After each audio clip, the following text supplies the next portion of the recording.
Hola otra vez. Estamos acá en Actualices en Casa. Esta es nuestra cuarta charla del día, esperando poder acompañarlos y llenarlos con muchísimos temas de interés en estos días de confinamiento, en este martes santo. Nos acompaña en esta última charla el doctor René Castro.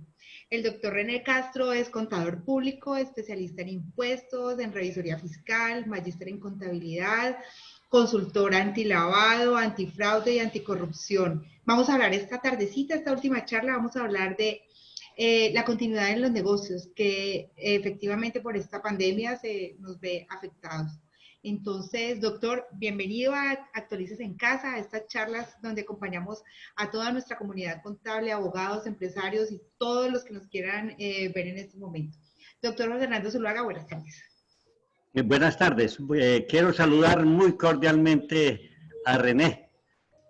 Hace una buena cantidad de años nos conocemos y hemos estado compartiendo información y hoy nos encontramos de nuevo, lo cual me agrada mucho.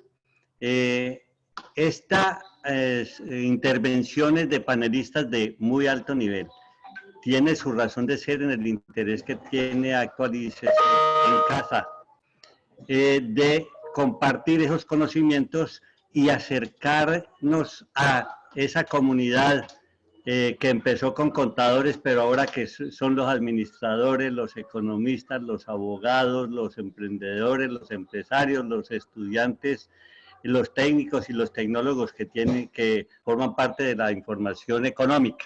Entonces, con todos ellos, esos son la base que tenemos para que estos conocimientos lleguen a buena cantidad de gente y satisfagan a una comunidad interesada, sobre todo en estos momentos de aislamiento inteligente.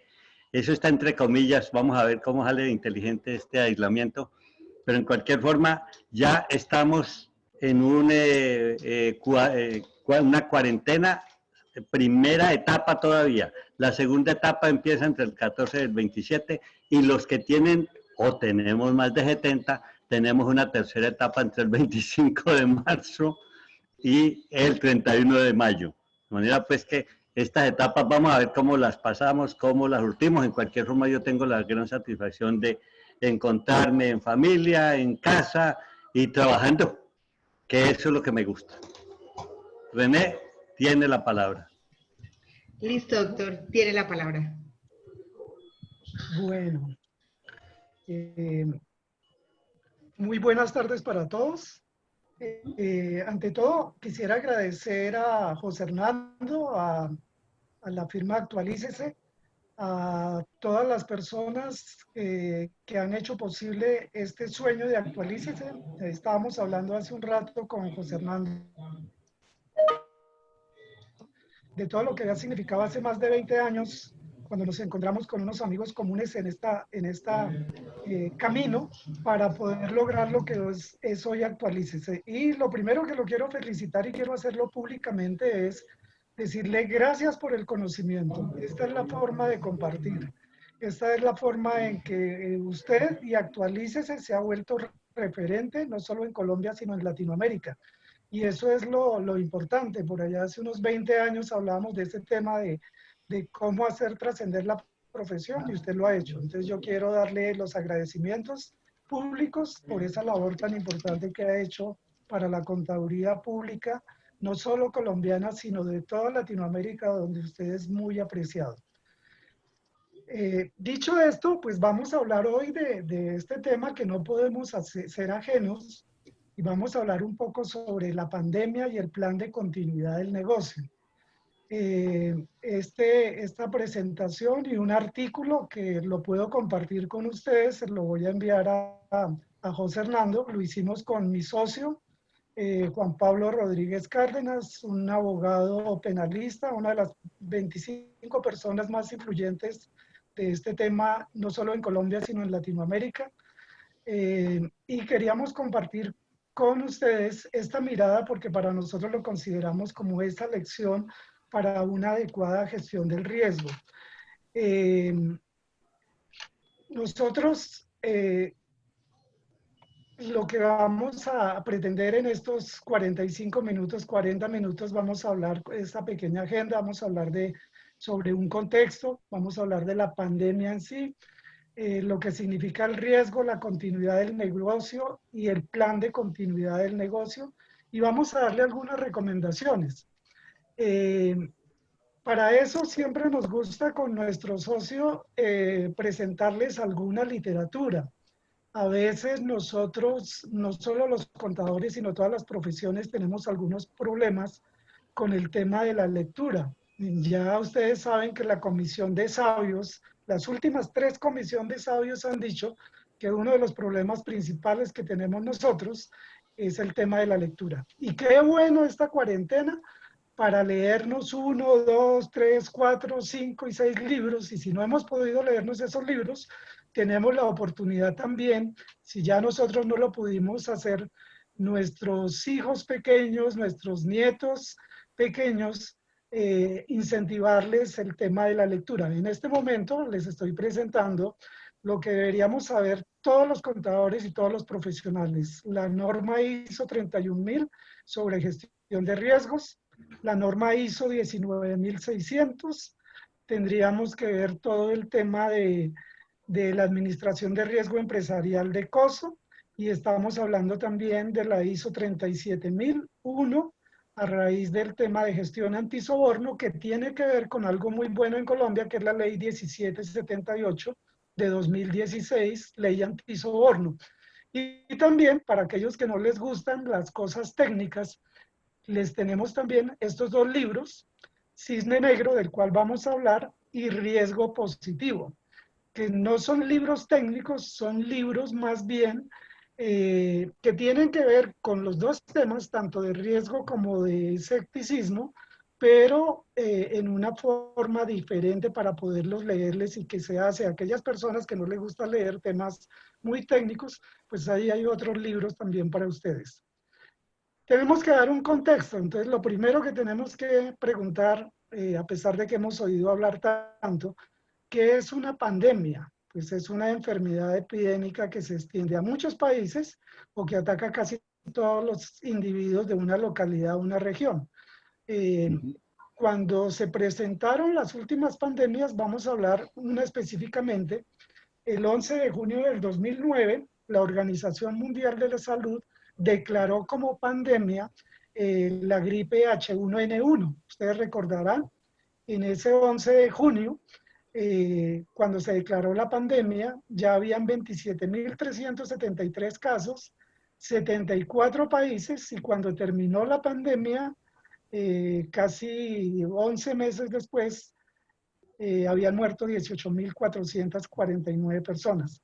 El 11 de marzo, ustedes lo vieron, a pesar de que el primer caso que se dio en China fue el 9 o 10 de diciembre, solo hasta el 11 de marzo la Organización Mundial de la Salud declaró pandemia por coronavirus, por COVID-19, cuando en ese momento habían 118.000 personas infectadas en 114 países y 4.291 personas muertas. Pero aquí la pregunta, y lo que tenemos que mirar un poco es, ¿por qué la pandemia no fue considerada como un riesgo por las organizaciones? Entonces, vamos a tratar de explicarlo, qué es lo que está pasando en las organizaciones. Si ustedes miran este cuadro, yo se lo muestro ahí, si de pronto no lo alcanzan a ver muy bien, pero dice el 11 de junio, cuando se declaró la pandemia por la gripa H1N1, a pesar que en el año 2007, 2008 y 2009 se había declarado la pandemia en el año 2007 como el 4.º riesgo más grave en términos de impacto, y ya voy a explicar qué significa eso. En el 2008, en el 5.º lugar, y en el 2009, en el 4.º lugar. ¿Por qué las empresas no consideran eso como un riesgo? Puede ser por esa que nos aventuramos a decir con mi socio, se consideró un cisne negro, es decir, como el impacto de lo altamente improbable que puede suceder. ¿Por qué puede suceder? Porque regularmente si nosotros nos hablan de una pandemia, y yo creo que yo no voy a ser el único, cuando pensamos en pandemia pensamos por allá en Asia y en África, porque creíamos que a nosotros nunca nos iba a pasar eso, que creíamos que nosotros no podíamos considerar eso. Eso es uno de los problemas que tenemos de considerar que las cosas pueden o no pueden suceder. De ahí la importancia de aprender del tema de riesgos. La segunda hipótesis que yo me atrevería a plantear es por falta de escepticismo. Y entonces déjeme definir entonces qué es escepticismo. Según el diccionario Merriam-Webster, es una actitud de duda o una disposición a la incredulidad en lo general o en lo particular. O también dicen que es la doctrina de que el verdadero conocimiento pues sea incierto. O puede ser el método del juicio suspendido, la duda sistemática o crítica característica para hacer que ese impacto de lo altamente improbable no se presente.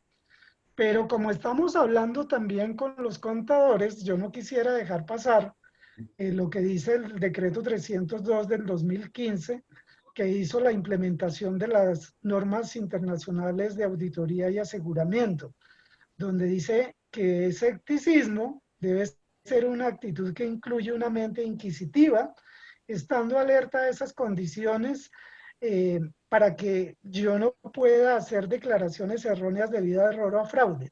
Y en esto me quiero detener un poquito porque yo creo que ha sido uno de los grandes problemas que hemos tenido, al menos en nuestra profesión, y les voy a contar por qué.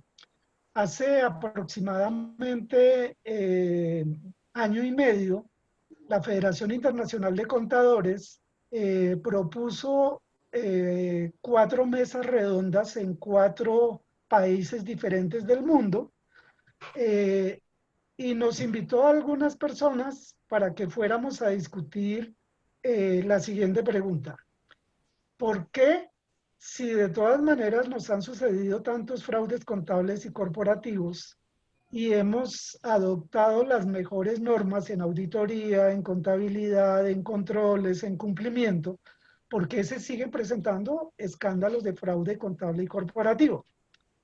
Yo llevo más o menos unos 25 años investigando temas de delitos económicos y financieros. Eso incluye fraudes, soborno, corrupción, lavado de activos, financiación del terrorismo. Y lo que me da la impresión a mí es que como que no estamos muy dados en el tema del escepticismo a considerarlo como una actitud que deberíamos tener los profesionales. Y no crean que es únicamente un problema de contadores. Si yo le pregunto por qué se cayó el puente de Chirajara en la vía Bogotá-Villavicencio, pues tendríamos que preguntarle a los ingenieros, a los arquitectos, a los calculistas, a todas las personas a los interventores, a todas las personas que estuvieron involucradas, si de pronto no hubo una falta de escepticismo. Pues bien, en esa reunión que estuvimos en Washington con la Federación Internacional de Contadores, llegamos a la conclusión que uno de los problemas es porque dentro de nuestras actitudes, dentro de nuestras herramientas, no tenemos el escepticismo como algo que nosotros debemos incentivar.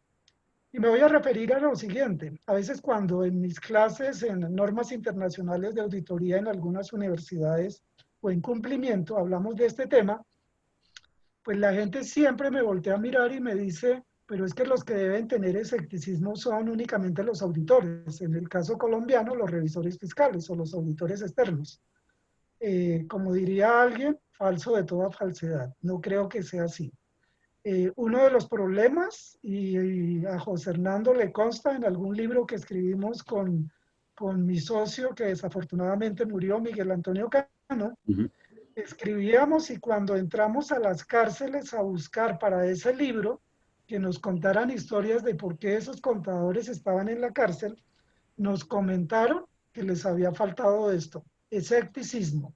Y entonces a veces los contadores creemos, contadores, estoy hablando contadores fungiendo como contadores fungiendo como tesoreros, contadores fungiendo como gerentes generales, contadores fungiendo como administradores. todos ellos deben tener escepticismo.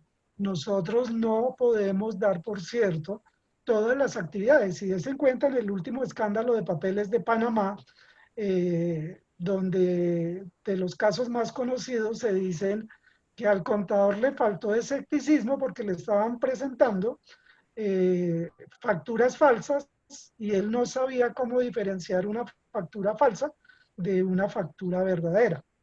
La respuesta sería porque nosotros simplemente, y es algo que se nos ha metido en la cabeza, no sé si de pronto es por el tema de la tributaria, que nosotros simplemente consideramos que si los impuestos están bien liquidados, la factura está bien. No pensamos en otra cosa. No pensamos si el servicio fue prestado debidamente, si el servicio fue real, si las personas que intervinieron en el negocio realmente recibieron los bienes o servicios a satisfacción, y por eso genera ese tipo de situaciones que se presentan de manera particular. Entonces,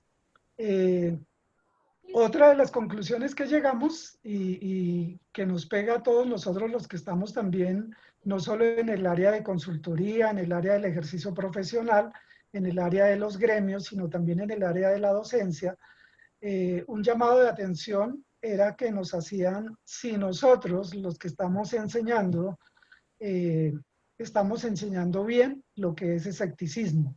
No solamente en la profesión de contaduría pública, lo repito, en todas las profesiones. Entonces, si nosotros no consideramos eso, creo que estamos considerando mal el tema y por eso se siguen presentando y se siguen, como decimos en el tema de riesgos, siniestrando los riesgos cualquiera que ellos sean. Otra de las situaciones que quisiera preguntar nuevamente, ¿por qué la pandemia no fue considerada como un riesgo por las organizaciones? Yo creo que ahí hay un tema que es muy humano, es que ni los países, ni las organizaciones, ni los empleados consideran los riesgos en sus operaciones o actividades, probablemente porque la palabra riesgo conlleva un resultado no deseado o negativo. Y por eso es que yo los invitaba a que leyéramos ese libro de riesgo positivo. En el libro de riesgo positivo se cuentan historias y por eso digo que no es un tema técnico, se cuentan historias de cómo personas o empresas de un riesgo supuestamente negativo lo convirtieron en positivo. Mi mamá, que sabe más de estos temas que yo, dice textualmente, coloquialmente, dice lo siguiente: cuando hay riesgos y hay problemas, hay dos posibilidades. Se sienta a llorar o se pone a vender pañuelos. Eso quiere decir riesgo negativo, me pongo a llorar, riesgo positivo, me pongo a vender pañuelos. Qué buena lección que nos está dando la pandemia en este momento. Yo sé que todas las personas que nos están escuchando y nos están viendo en este momento no me van a dejar mentir cuando voy a decir que a todos nos está reinventando esta pandemia y nos tocó hacer algo diferente. Nos tocó inventarnos cómo hacer mercado, nos tocó inventarnos cómo ayudar a los niños en la casa, nos tocó ayudarnos, entonces nos ha cambiado absolutamente todo. Para eso nos debe servir la pandemia. Esa es una de las situaciones que nosotros deberíamos que empezar a mirar. Por eso es que a mí me encanta cómo define ISO 31000 versión 2018 sobre gestión de riesgos, en lo que es riesgo, y dése cuenta que le quita toda la connotación positiva o negativa que pueda tener. Lo voy a leer. Deberíamos aprendernos los de memoria. Deberíamos aplicarlos en cada una de las actividades y operaciones. A veces pensamos que cuando hablamos de riesgos, eso es únicamente para la compañía. Todos nosotros sabemos mucho de riesgos. Cuando nosotros en la mañana, cuando vamos a salir para nuestros trabajos, cuando salíamos para nuestros trabajos, lo primero que hacíamos era subir la cortina o la persiana y mirar a ver cómo estaba el día. Si el día estaba oscuro, si pensábamos que iba a llover, nos íbamos por nuestro paraguas y nos íbamos por nuestro abrigo, en el caso de Bogotá. En Cali, y yo me conozco a José Hernando, sienten un pequeño frío y ya se ponen saco. Yo me los conozco.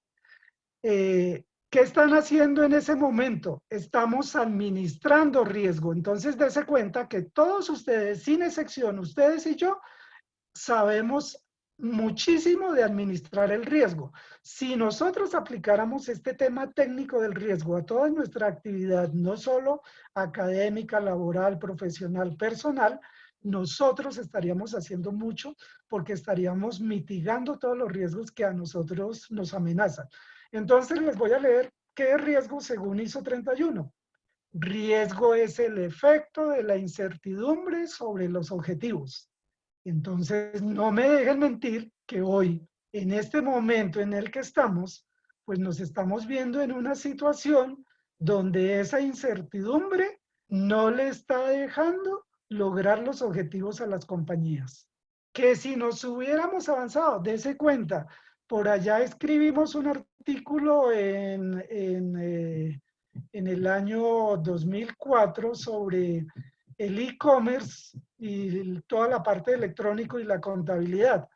Y decíamos nosotros que las primeras empresas, como lo hizo José Hernando, que nos metiéramos al tema de Internet, pues cuando llegara este momento, podíamos utilizar todas las plataformas para poder solventar esas situaciones. Dese cuenta que realmente se está viendo. Entonces, la pregunta, como les digo, todos sabemos gestionar riesgo, pero digamos que dice ISO 31000 sobre la gestión de riesgos.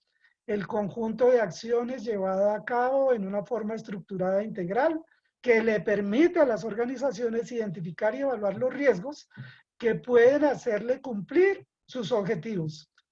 Pero nosotros no solo tenemos que mirar los riesgos desde esa perspectiva, sino lo primero que tenemos que hacer es tratar de identificarlos.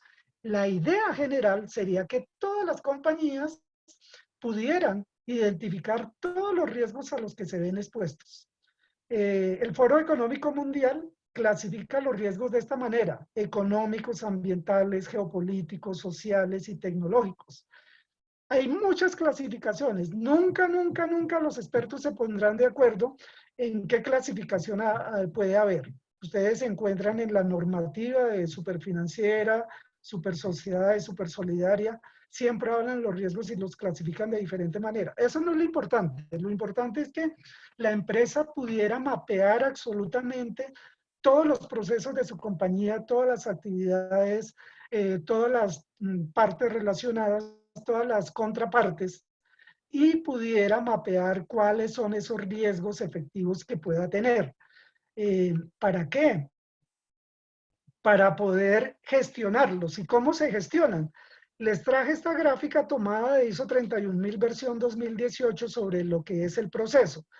Y quisiera mostrarles que primero para eso nosotros tenemos que revisar el contexto, revisar el alcance de ese sistema de administración de riesgos que vamos a implementar en una compañía. Evaluamos el riesgo y entonces ahí tenemos la identificación propia del riesgo, lo vamos a analizar, lo vamos a valorar, lo tenemos que medir, eso nos da como resultado el riesgo inherente. Le vamos a poner controles, que en el caso de este proceso de ISO se llama tratamiento del riesgo. Lo vamos a volver a medir, que se llama el riesgo residual, y le vamos a hacer un monitoreo y seguimiento, y eso va a ser continuo. Regularmente las empresas nos preguntan, oiga, ¿y cada cuánto yo debería revisar los riesgos? Si ustedes me hubieran preguntado en 1 de enero, yo les hubiera dicho continuamente. Si no hubieran tenido incluida la pandemia, pues lógico, la deberían incluir. Pero regularmente a veces las compañías dicen, pues yo hago la revisión en junio y en diciembre. La pregunta es, si estamos en 7 de abril y usted hace en junio, pues va a tener un periodo de tiempo entre 7 de abril y el 30 de junio, donde usted no ha identificado un riesgo y ese riesgo se le puede siniestrar como se nos siniestró la pandemia. Entonces, en la identificación de riesgos, nos tenemos que hacer unas preguntas. ¿Qué puede suceder? ¿Cómo puede suceder? ¿Por qué puede suceder? ¿Quién puede generarlo? Y empezamos nosotros a trabajar en eso.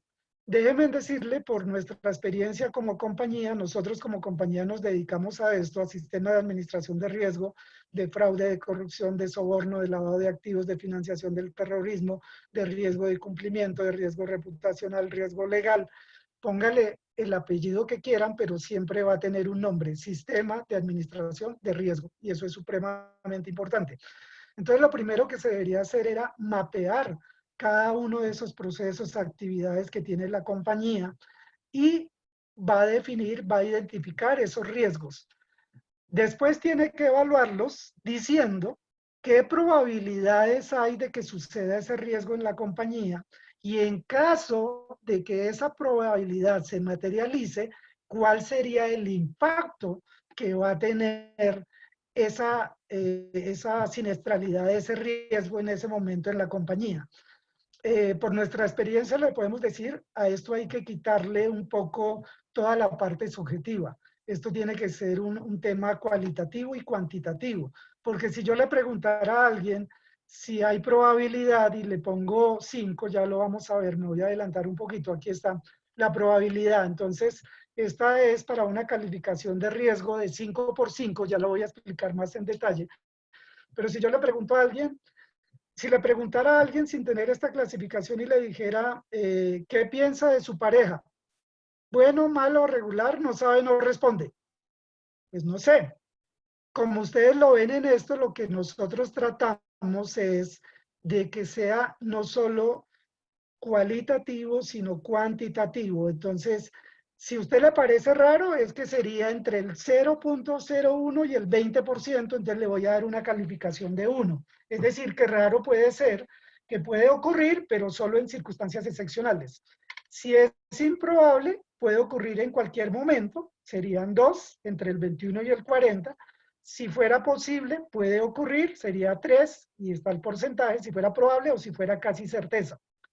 Si yo les hubiera preguntado el 30 de noviembre del año pasado si la pandemia sería una probabilidad, yo estoy seguro que ustedes y yo primero, no quiero decir que porque sepa de este tema, entonces voy a decir que yo no hubiera cometido ese error. A mí me preguntan de la pandemia y yo digo, si acaso le sucede a China, pero a nosotros estamos muy lejos de eso.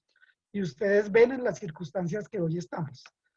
Luego de identificar esos riesgos y de calificar esa probabilidad, entonces nosotros evaluamos esos riesgos a manera de impacto. Y en impacto también diríamos si eso hubiera sido insignificante, es decir, que no generó perjuicios significativos, si fuera menor, pocos perjuicios que se contienen local e inmediatamente. Si fuera un riesgo moderado, perjuicios que se contienen localmente y con asistencia externa. Si fuera mayor, perjuicios extensivos. O si fuera catastrófico. Entonces, si yo les preguntara hoy, ¿qué es la pandemia? ¿Qué nos da? 5. Nos da 5. Nos da catastrófico. Ustedes y yo lo estamos viviendo en este momento. Cuando nosotros llevamos eso a esto que se llama un mapa de calor o una matriz de riesgo, ustedes se dan cuenta que ahí calificamos probabilidad por impacto. Cuando yo les decía que era de 5 por 5, ustedes se dan cuenta que son 5 hacia arriba y 5 hacia abajo, donde tenemos nosotros la información de la valoración de ese riesgo. Al final, a veces, si no hay que poner digamos, en una situación muy particular, porque a veces las empresas, cuando uno le presenta los resultados, por ejemplo, de lavado de activos o de financiación del terrorismo, la gente cree que en el riesgo inherente no pueden haber algunos riesgos en ese mayor, en ese rojo del vértice a la izquierda mía, que serían 25, 5 por 5, 25. Algunos presidentes de compañía le dicen a la gerente de riesgos, no quiero ver nada en rojo, como si eso solucionara el problema. Por eso yo decía, cuando se hace la calificación cualitativa y cuantitativa, lo que da es lo que da. Que yo después le pongo los controles y vuelvo y lo mido. Lo ideal es que con los controles y las medidas para prevenir, para mitigar esos riesgos, eso vaya a disminuir. Es decir, que un riesgo que esté en 25 puede que no baje a 16 16, es decir, al área amarilla, se queda en 20, 5 por 4, 20, pero se queda todavía en rojo, pero usted ya mitigó un poco. ¿Por qué? Porque no tiene posibilidades de hacerlo. Si nosotros miramos el último informe, ojo que este informe salió a la luz pública más o menos el 19 de enero de este año, del 2020. Todavía no se había decretado la pandemia por la Organización Mundial de Salud. Este es un informe del Foro Económico Mundial que todos deberíamos ir a mirarlo. Entonces dice los 10 riesgos principales del 2020 en términos de probabilidad de impacto. Y ustedes se dan cuenta que en impacto estaba en el 10º lugar enfermedades contagiosas, que es lo que hoy tenemos. Entonces, volvemos a la pregunta. ¿Por qué la pandemia no fue considerada como un riesgo por las organizaciones? Sí, y me tomé el trabajo con mi socio de hacer ese cuadro, donde decíamos los 10 riesgos principales en términos de impacto, y me devolví hasta el 2016. En el 2016 estaba en el puesto número 8, en el 2017 no estaba, pero en el 2018, 19 y 20 fue el riesgo número 10, y usted sabe la cantidad de riesgos que hay para que sea el número 10, era porque en términos de impacto considerábamos que el día que sucediera una pandemia, esto casi que iba a paralizar toda la economía como efectivamente lo paralizó. Entonces, nosotros que estamos dados a veces a no tener ese grado de escepticismo que deberíamos en todas las profesiones, no estoy hablando solamente de los contadores, tendríamos que empezar a revisar esos documentos.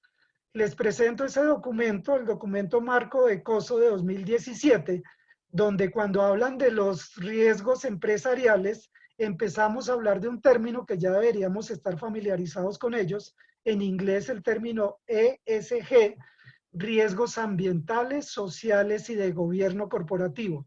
Y la semana pasada, está nuevecito, para que lo tengan en cuenta, acaba de salir un documento de COSO, y no crean que salió debido a la pandemia, es un documento que ya COSO venía trabajando hace más de un año, que habla también sobre la administración de riesgo empresarial, y dice guía para la creación y protección de valor. Voy a dar mi opinión muy personal.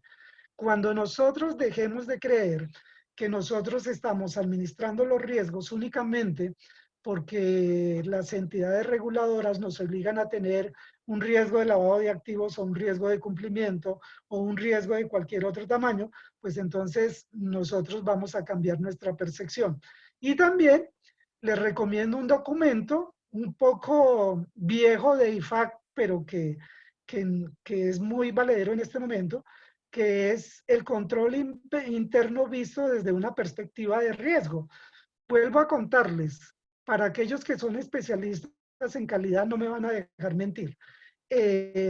La gran modificación que tuvo ISO 9001, versión 2008 a versión 2015, es el enfoque basado en riesgo. Por eso es que nosotros debemos saber de riesgo. Por eso es que nos debemos certificar en riesgos. Por eso es que nos debemos certificar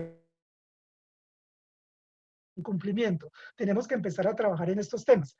Del primer documento de 2017, ahí hay un buen documento, por eso les digo, yo voy a compartir con José Hernando el artículo que escribimos con Juan Pablo, mi socio, donde hay mucha información de la que ustedes pueden disponer, porque en este momento yo estoy seguro que ahora sí las compañías le van a poner la importancia que realmente requiere este tema de riesgos. Entonces ahí hay unas maneras de qué deberían hacer, cómo se debería manejar estratégicamente los riesgos, cómo se deberían identificar, cómo se deberían asegurar los riesgos, cómo debería ser la aplicación de esas respuestas, los controles, etcétera. Pero si nosotros hablamos de la gestión de riesgo, pues hablamos de esas actividades coordinadas que nosotros como empresa, como compañía o incluso como personas, que es lo que no quiero que pierdan de vista con esta conferencia. Este tema de la pandemia y de los riesgos nos tiene que ayudar a nosotros también como personas. No me dejen mentir, y no voy a ser el primero. Si ustedes y yo, debido a la situación, si de pronto en el pasado no pensábamos en ahorro, como una situación particular, hoy ustedes y yo estamos pensando en ahorro. ¿Qué quiere decir eso? Que usted está administrando el riesgo. ¿Por qué? Porque se le siniestró. Como se le siniestró, entonces usted está tomando medidas y usted está diciendo, yo no voy a hacer gastos suntuarios porque ahorita tengo otras prioridades. No sé si vaya a tener trabajo. Usted está mitigando el riesgo. Por eso digo, qué bueno esta pandemia porque nos estamos reinventando. Entonces, hablamos de la segunda parte de esta conferencia, que es de la continuidad del negocio. Y eso sí que nos pega a los contadores, a los auditores, pero sobre todo a los empresarios. Si hace un mes nos hubieran preguntado, o 2 meses, o mes y medio, si mi negocio, teniendo el mejor restaurante, el mejor almacén, la mejor centro de distribución, se me fuera a quebrar, yo hubiera dicho, está loco, usted no sabe de lo que está hablando. Pero esto no es un tema nuevo. Estamos hablando de continuidad del negocio, que son los procesos y procedimientos que la organización debería poner en marcha para que su negocio funcione, para que su actividad comercial, industrial o de servicios siga trabajando. Si estamos hablando con contadores y con auditores, pues me tomé el trabajo de traerle lo que dice negocio en marcha según IFRS. Y dice, se preparan normalmente bajo el supuesto de que realmente el negocio va a seguir funcionando. Por lo tanto, nosotros tenemos que revisar esa situación. ¿Quién debería tener ese grado de escepticismo? Todos, la junta directiva, la alta gerencia, el contador, el revisor fiscal, el administrador, el auditor interno, el auditor externo, la gente de cumplimiento, la gente del área de riesgos, absolutamente todo el mundo. La ley 222 del 95, que habla de gobierno corporativo, cuando habla del informe de gestión, por eso lo traje, porque dice que deberá contener una exposición fiel sobre la evolución del negocio. Y cuando dice que debería contener, dice que debe ser la evolución previsible de la sociedad. Dicho de otras maneras, usted está esperando que por lo menos en 12 ejercicios, es decir, los próximos 24 meses, usted pudiera generar flujos de caja positivos. Yo me quiero referir a lo que dijo el presidente de la organización, Arturo Calle, el domingo. Tengo ingreso cero. Es decir, no he hecho nada. Y el gobierno me tiene que definir si pago impuestos o pago empleados, porque les estoy pagando a pesar de que no esté trabajando. Entonces, si yo estoy pensando en la evolución previsible de la sociedad, pues mire, ya me lo decían. Si estamos acostumbrados a decir mentiras, yo sé, en Colombia no decimos mentiras, en los informes de gestión, pues eso es otra cosa. Pero nosotros deberíamos reevaluar todo el tema de lo que significa el plan de continuidad.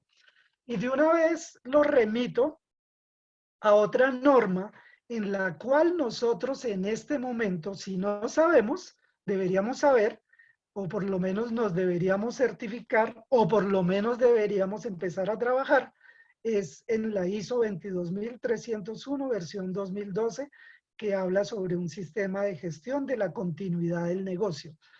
Y tenemos que empezar nosotros a revisar lo que significa, cómo yo voy a reinventar mi negocio y cómo voy a hacer para que no me vuelva a suceder esta misma situación que nos está afectando a todos los negocios. Pero en eso, no solamente es hacer el negocio, algo que hemos tenido regularmente, no voy a hablar solo de contadores y auditores, sino de todos los profesionales, es nosotros hacer planes, hacer procedimientos, hacer en general documentos. No, esto nosotros tenemos que hacer pruebas de recorrido. Entonces ustedes me dirían, no, pero en un plan de continuidad de negocio, ¿cómo voy a simular un incendio? Bueno, no va a simular un incendio, pero sí va a pensar qué pasaría si hay un incendio, si nos quedamos sin luz como en Venezuela, si nos quedamos sin gasolina como en Venezuela y yo tengo una compañía de transporte. Entonces, ¿qué va a hacer? Entonces, para esto, pues hay algunas cosas que nosotros deberíamos hacer regularmente. Por ejemplo, primero nombrar un equipo clave para estar revisando ese plan de continuidad del negocio, capacitar a todos los funcionarios comunicarle la importancia y el beneficio de ese plan de continuidad. Hoy en día estamos en una buena época para hacerle, porque yo sé que hoy en día, desde la persona que nos ayuda en la cafetería de las empresas, desde el celador, desde la persona administrativa, de cualquier cargo, por insignificante que ustedes lo quieran considerar, todo el mundo está consciente de lo que significa la continuidad de su negocio porque se ha visto afectado. Deberíamos realizar una simulación de un posible escenario de desastre, como por ejemplo, nos mandaron para la casa y sí, vamos a trabajar desde la casa. La pregunta para ustedes y para mí, si en mi casa somos 4, mi esposa y yo trabajamos, mis 2 hijos también estudian, tenemos 4 computadores para acceder, sabiendo que la empresa le va a exigir a la esposa y al esposo que estén en línea las 8 horas y al niño le van a dar clase de 7 a 1 o de 8 a 2 o de 2 a 6. ¿Quién va a soltar el computador? ¿Habíamos pensado en eso? No. Entonces, una de las ideas sería, el día que esto suceda, será posible que la empresa me preste su computador para llevarme para la casa y yo pueda, bla, ta, ta, ta. Realizar una simulación de este posible escenario de desastre, probar la recuperación de datos, la seguridad de personal. Yo sé lo que le pasó a muchas compañías donde decíamos que teníamos que tener un backup de la información y resulta que a alguien se le había olvidado porque hacía un mes no había enviado el backup donde lo debía enviar a esa bodega donde debería tener esa información. Y cuando se fue a subir la información, como no se había hecho una prueba de recorrido, ese backup nunca arrancó porque le faltaba alguna modificación técnica a un software contable o un software de otro tipo que nadie revisó. Porque nadie suponía que este riesgo se nos fuera a siniestrar. Los protocolos de reubicación, la respuesta de liderazgo, y me meto en un tema que le afecta a los gerentes de personal, a los de recursos humanos. Es realmente nuestra alta gerencia, realmente nuestros jefes tienen el liderazgo suficiente para en este momento llevarnos de la mano y decirnos qué debemos hacer. ¿Cuántas empresas nos quedamos esperando a que el presidente o el gerente general de la compañía tomara una decisión? No estoy esperando que el gobierno tome una decisión. Estoy esperando a que el ministro tome una decisión. Estoy esperando a que el banco nos diga algo. Estoy esperando a que el arrendador me diga algo. Identificar competencias dentro de su fuerza laboral. Hay gente que es muy buena y ustedes se han dado cuenta en este momento que han mostrado su liderazgo, su capacidad de interactuar en situaciones de crisis. ¿Tenemos un plan de manejo de crisis? Si no lo tenemos, lo deberíamos hacer. Por último, damos algunas recomendaciones. Hay que reevaluar todos los riesgos. Yo sé, hay compañías muy organizadas que nos han llamado a nosotros como compañía que quieren que le hagamos una auditoría de cumplimiento. Este es el momento para que nosotros lo hagamos desde una mirada diferente para empezar a verificar algunas situaciones que de pronto haya pasado por alto. Por ejemplo, ¿por qué no había tenido la pandemia como un riesgo dentro de mis riesgos estratégicos de mi compañía? No es para echar culpables, no es para señalar a nadie, es para mejorar nuestra situación. Verificar cómo se elaboró el plan de continuidad del negocio y si cuando se elaboró se pensó realmente o las personas que lo hicieron estaban pensando en cuáles eran esas realidades y qué era verdaderamente importante para el negocio. Asegurarse de que el plan de negocio funcione. Perdónenme, les voy a decir algo, por nuestra experiencia se lo decimos, con implementaciones en más de 150 compañías. A veces no solo queremos papel, queremos efectividad y eficiencia, queremos saber no si tiene el procedimiento, es si el procedimiento realmente funciona. Para eso hay que hacer una prueba de recorrido. Verificar que están cubiertas todas las funciones, operaciones y sistemas críticos. Yo sé lo que me van a decir. No, es que la logística la tenía subcontratada. Yo sé, y en un contrato tenían una cláusula. Y yo sé, había hasta una cláusula penal si no me cumple.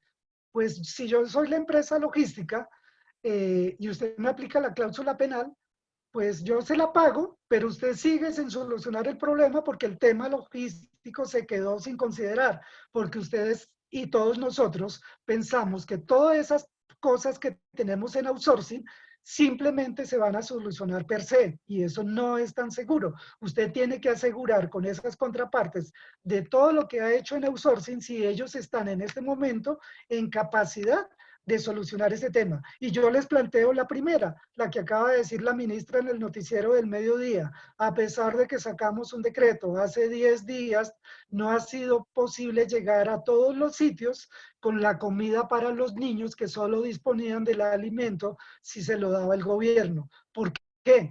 Porque únicamente pensamos en que teníamos el contrato con esa entidad, pero esa entidad por estas circunstancias pues no tiene cómo hacerlo.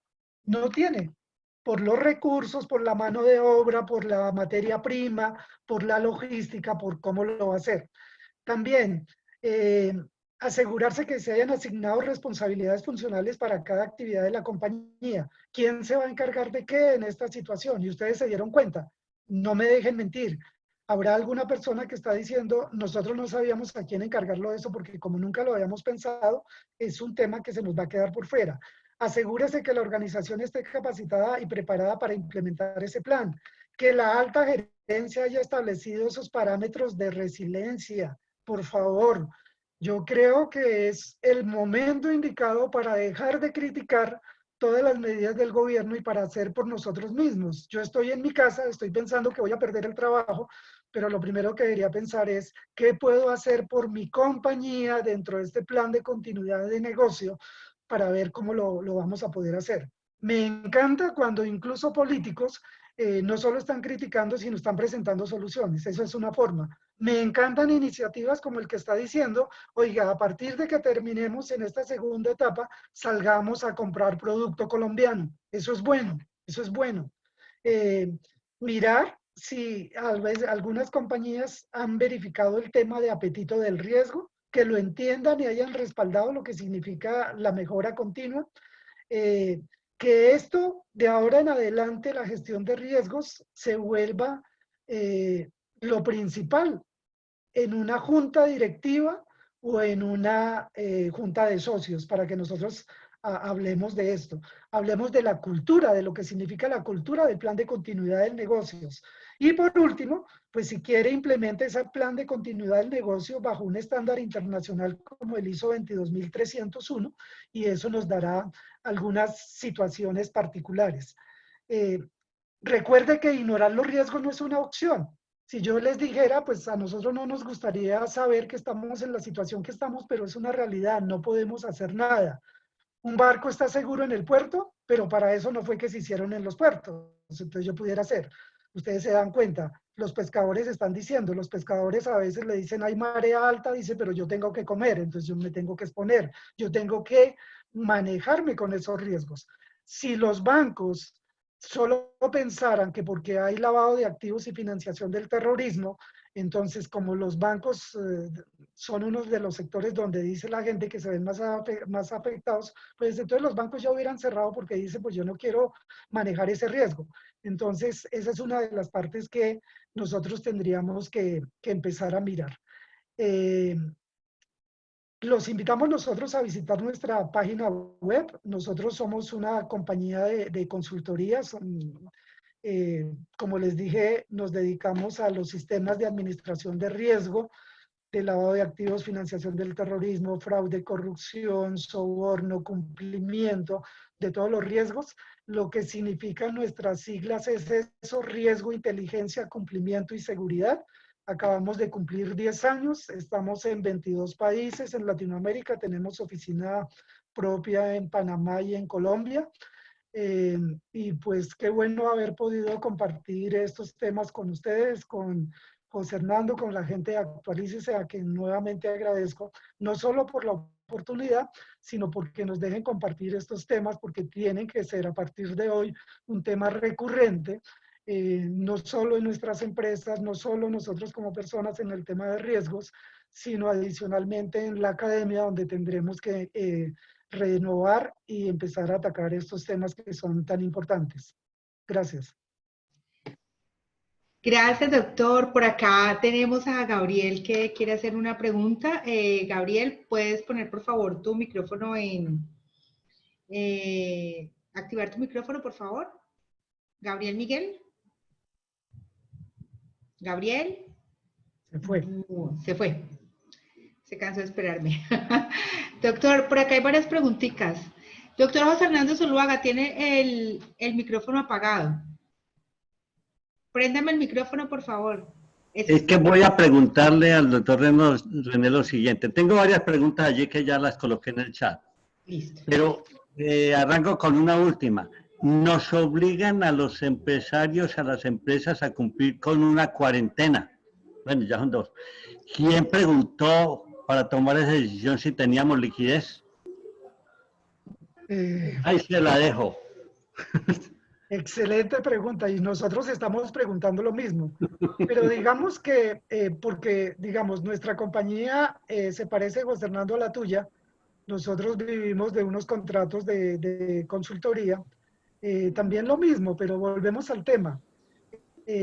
Ustedes en Actualícese nos llevan una gran ventaja porque se han reinventado. Para ustedes no era algo nuevo y ustedes se dan cuenta que a diferencia de universidades y colegios, aunque las universidades, algunas universidades ya estaban muy avanzadas, también todo el mundo tuvo que ir hacia los temas de Internet, de poder hacer todo virtual porque era la única forma de considerarlo.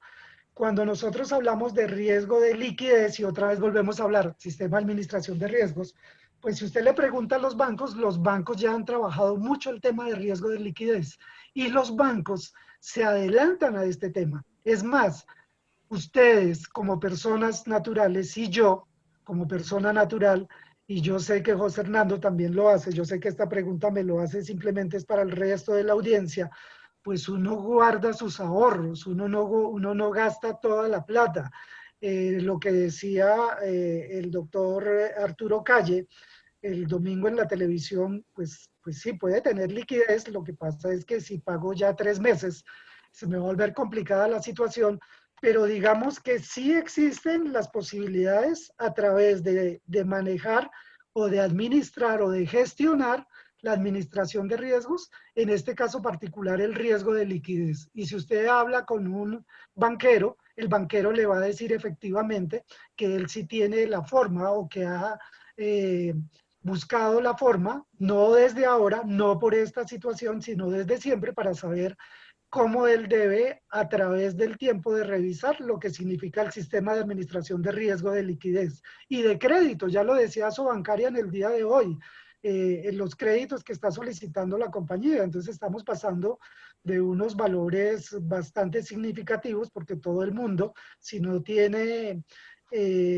liquidez, pero tiene una buena capacidad para poder endeudarse, pues va a conseguir liquidez a través de los bancos. Entonces, digamos que volvemos al mismo tema, doctor Hernando, y es nuevamente la invitación a todos para que empecemos a hablar del sistema de administración de riesgos y dése cuenta en ese caso particular en el riesgo de liquidez que no solo afecta a las empresas, sino nos afecta también a nosotros como personas naturales y como ciudadanos comunes y corrientes.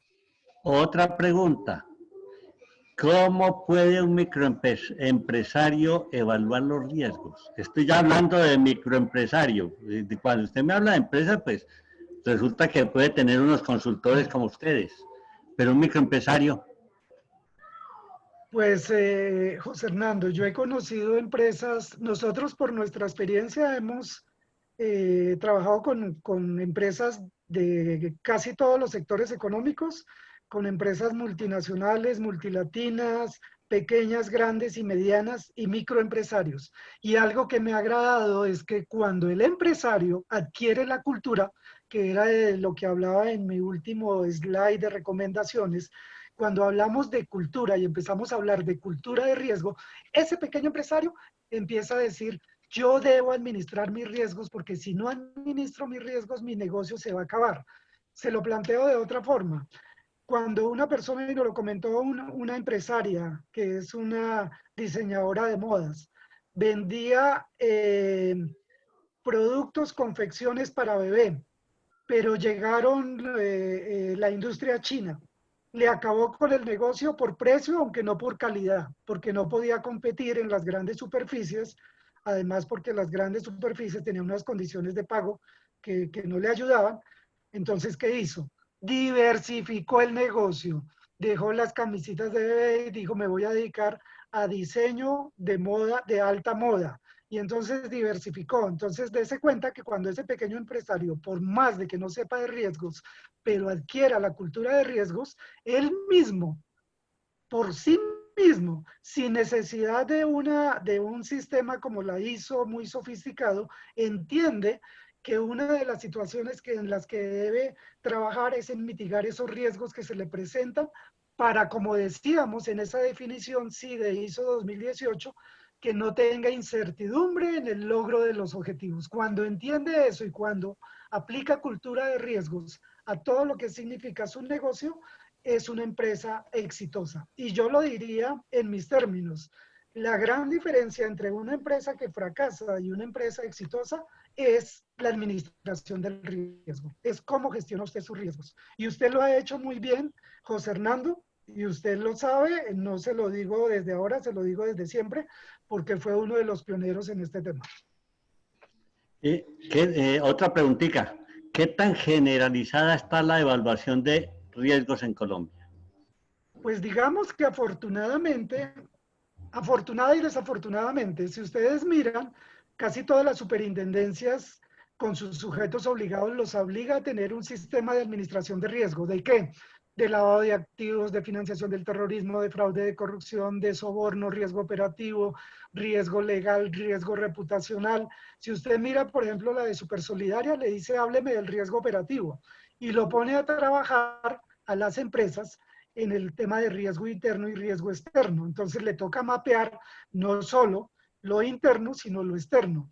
Pero aquí quiero llamar la atención y gracias, José Hernando, por esta pregunta, porque lo que ha pasado no solo en nuestro país, sino en muchos países del mundo, es que como el gobierno o los entes reguladores, o en caso colombiano, las superintendencias, me obligan a tener un sistema de administración de riesgo, yo tengo un sistema de administración de riesgo únicamente por cumplir, únicamente por darle gusto a la superintendencia, no porque esté convencido del sistema de administración de riesgo. Y esa es la gran diferencia. Yo creo que la pandemia nos ha enseñado de eso. Yo por eso estoy muy contento, porque sé que todos, ustedes y yo, sobre todo el ciudadano común y corriente, aprendió de riesgos. Cuando nosotros nos dicen, póngase el tapabocas, estamos hablando de ese riesgo de salud. Eso es lo que usted está haciendo, está mitigando el riesgo. Cuando le dice no salga, está mitigando el riesgo.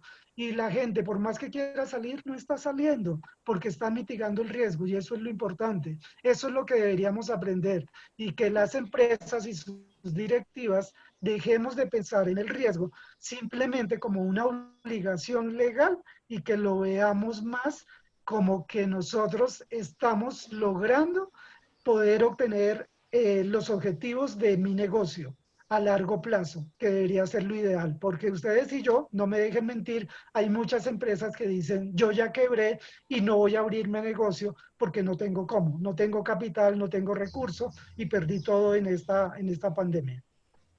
Y, mi doctor, ¿qué herramientas tecnológicas hay para administrar riesgos que existan, que usted conozca? ¿Cuáles son las más conocidas para administrar riesgos? Hay muchísimas. Nosotros decimos en esto, en el tema de riesgos, hay desde el Ferrari hasta el Renault 4.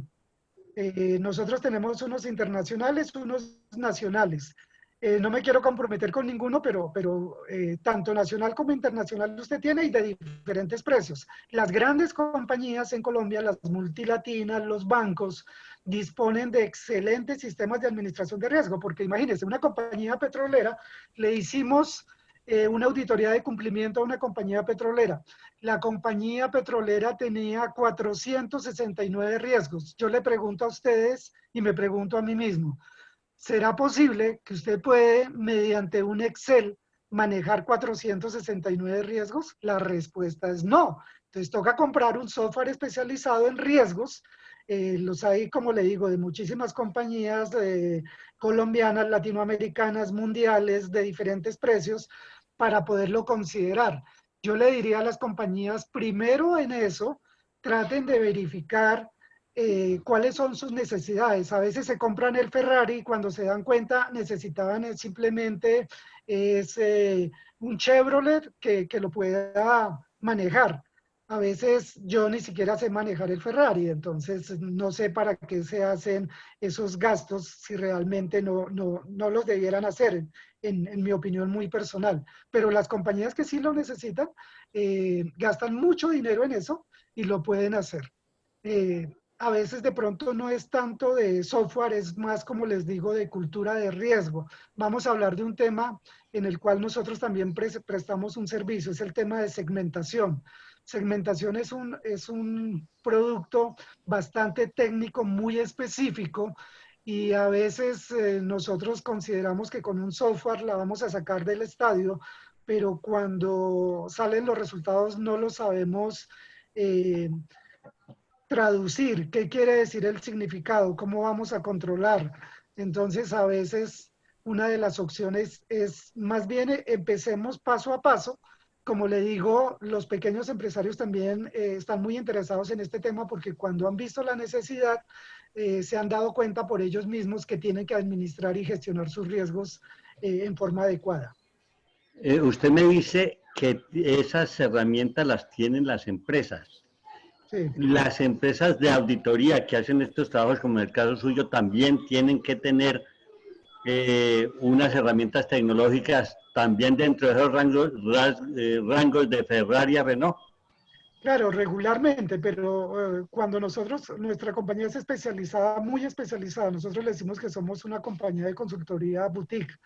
Entonces, digamos, ahí nos aliamos con el proveedor, tenemos muchas alianzas nacionales e internacionales y nos aliamos con esos proveedores nacionales e internacionales para que nos ayuden en esa parte tecnológica donde nosotros necesitamos ese software.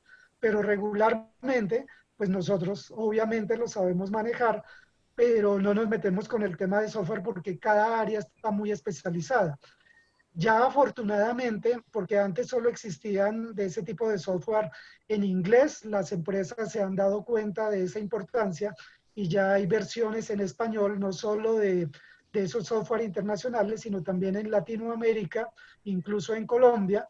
Hay compañías muy buenas que han empezado a incursionar en esos productos. Entonces, eso ha ayudado muchísimo para desarrollar todo este tema de administración de riesgos en el país. Nosotros realmente estamos adelantados en Colombia en este tema, pero quiero llamar la atención, el hecho de estar adelantado, como lo digo, no quiero que piensen que simplemente lo vamos a tomar como algo que es lo que yo quiero cumplir únicamente y no lo que realmente yo estoy consciente de que me va a servir para poder lograr los objetivos de mi negocio. Por acá tengo una preguntita. Dime. Me dice, ¿cómo monetizar los riesgos si alguno no fue tenido en cuenta? ¿Con las reservas especiales?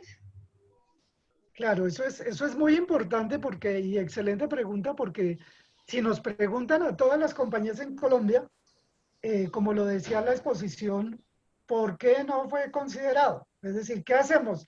¿Qué hacemos cuando se nos siniestró el riesgo y ni siquiera lo tenemos identificado? Pues es lo que hemos planteado.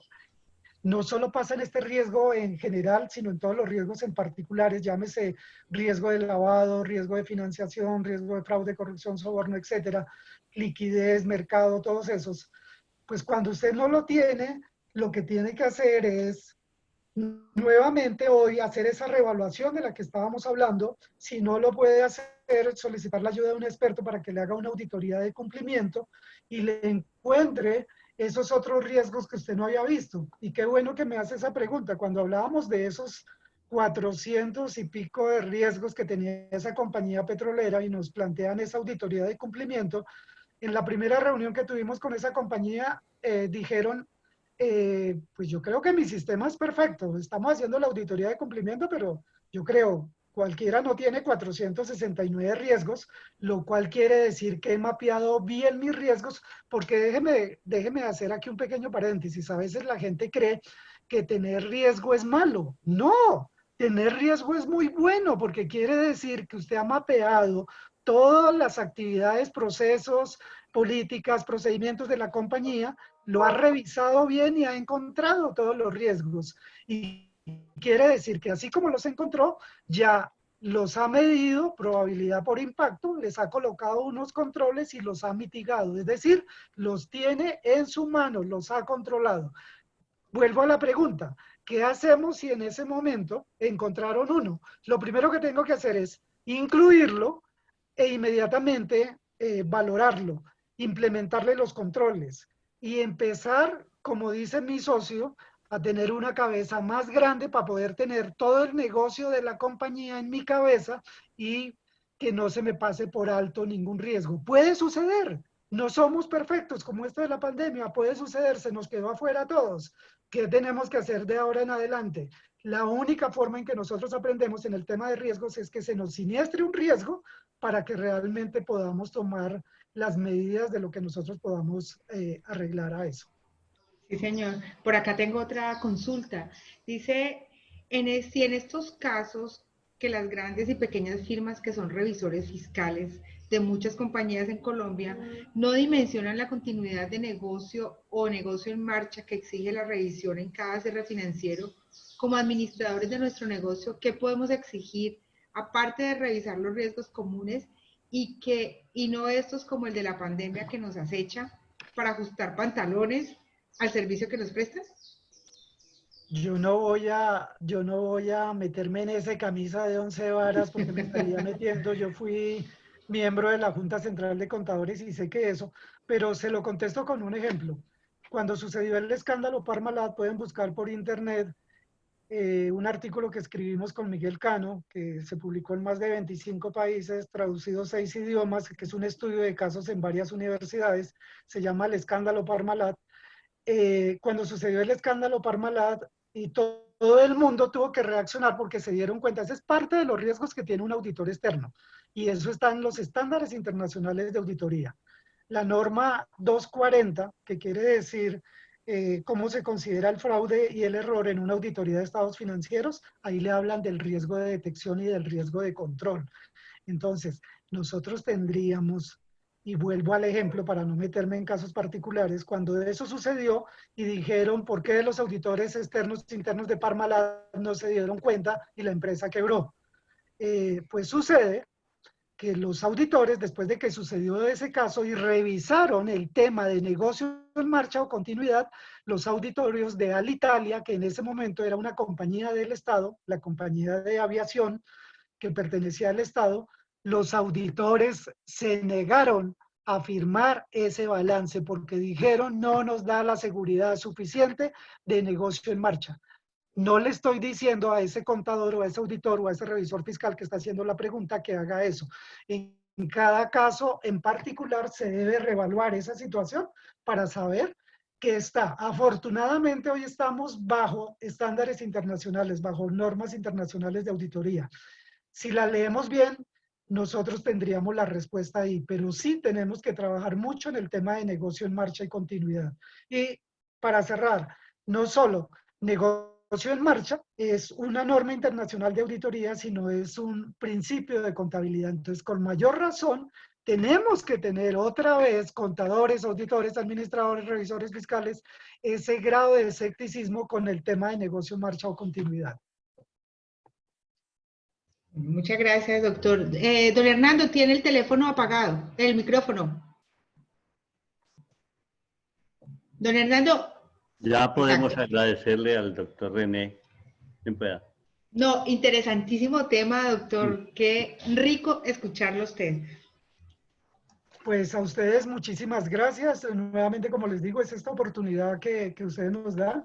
Es unos temas, José Hernando le consta, con mi socio actual y mi socio tristemente fallecido. Empezamos con este tema hace más de 25, 30 años, donde hemos tratado de concientizar a los contadores en lo que significa estos riesgos de lavado de activos, de financiación del terrorismo, de fraude, de corrupción, de soborno, en general de sistema de administración de riesgos.